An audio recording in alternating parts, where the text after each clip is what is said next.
Hey everyone, so we're going to be making some sourdough biscuits today. Super fluffy, super buttery. Let's get to it.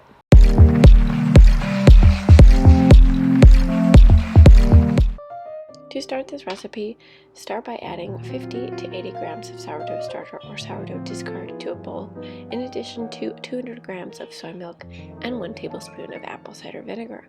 The apple cider vinegar works to make the soy milk into buttermilk. For the dry ingredients, we're going to add 250 grams of whole wheat pastry flour.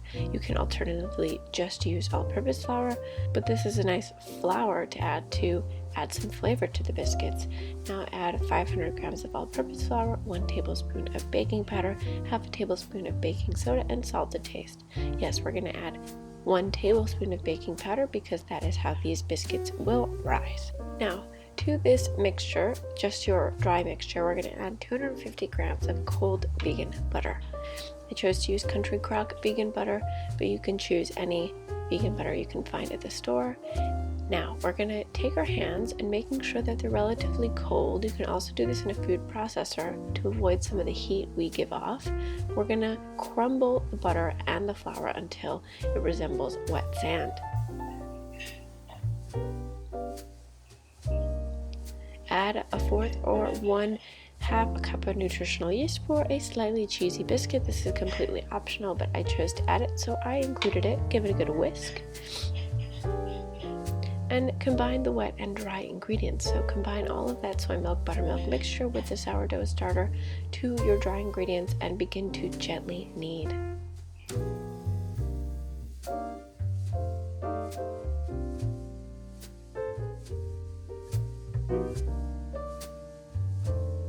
You can add some extra soy milk if the mixture is too dry. Don't over knead, because this is quite frankly what I did a little bit, and they come out flat and tough. So make sure to just knead for about 15 to 20 seconds until everything comes together and everything is nice and combined. Biscuit dough doesn't really have to be overworked, and it does run risk of being overworked.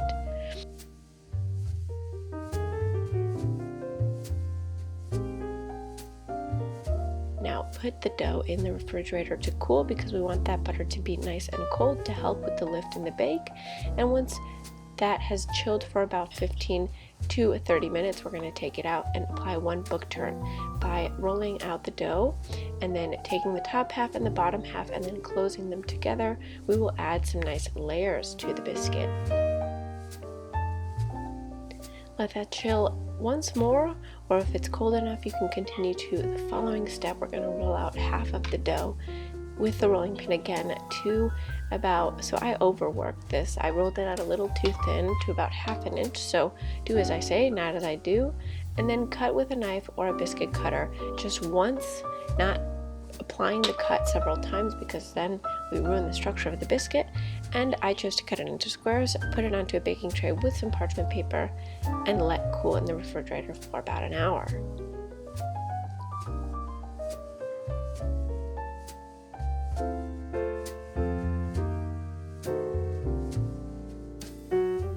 Meanwhile, after that's done, we're going to top the biscuits with a mixture of olive oil, maple syrup, and soy milk, which replaces the egg wash. And we will bake these in a preheated oven at 375 degrees Fahrenheit for 25 to 30 minutes.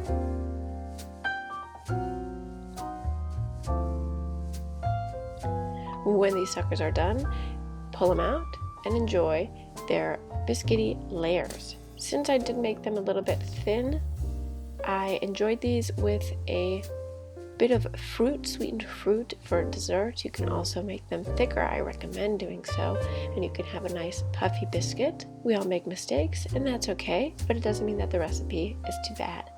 Thank you for watching. Sub for daily shorts and full-length videos every Friday. Have a good one.